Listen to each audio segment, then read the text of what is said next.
નમસ્કાર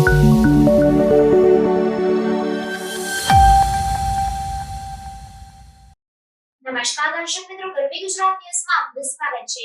ઉત્તર પ્રદેશના આગ્રામાં રહેતા રાષ્ટ્રીય હિન્દુ પરિષદના પ્રમુખ ગોવિંદ પરાશરે ભાજપની 400 બેઠકો ન મળતા પોતાના ઘરમાં ટીવી તોડી નાખ્યું। દેશમાં લોકસભાની ચૂંટણીના પરિણામો જાહેર થઈ ગયા છે। 400 ને પાર કરવાનો ટાર્ગેટ ધરાવતી એનડીએ આ ચૂંટણીમાં 300 બેઠક સુધી પણ નથી પહોંચી શકી।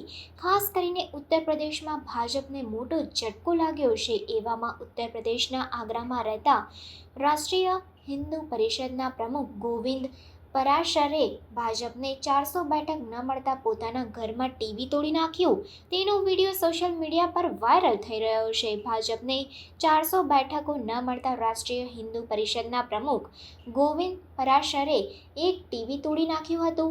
આ પછી તેને આગ લગાડી હતી। સોશિયલ મીડિયા પર વાયરલ થઈ રહેલા એક વિડીયોમાં રાષ્ટ્રીય હિન્દુ પરિષદના પ્રમુખ ગોવિંદ પરાશર હતાશામાં એક ટીવી તોડતા જોઈ શકાય છે। લોકસભા ચૂંટણીના પરિણામોમાં એનડીએ 400 બેઠકોનો આંકડો પાર કરી શકી ન હતી। ત્યારબાદ ગોવિંદ પરાશરે પહેલા ટેલિવિઝન સેટ તોડી નાખ્યો અને પછી આગ લગાવી દીધી।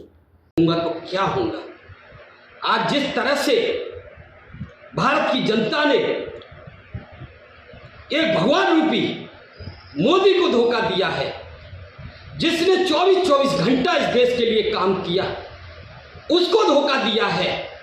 आज मैं हताश हूं। मैं उम्मीद थी कि 400 पार होगी, ये 300 भी पार नहीं हो पाई। देश के लिए ऐसा कौन सा काम था जो मोदी जी ने नहीं की?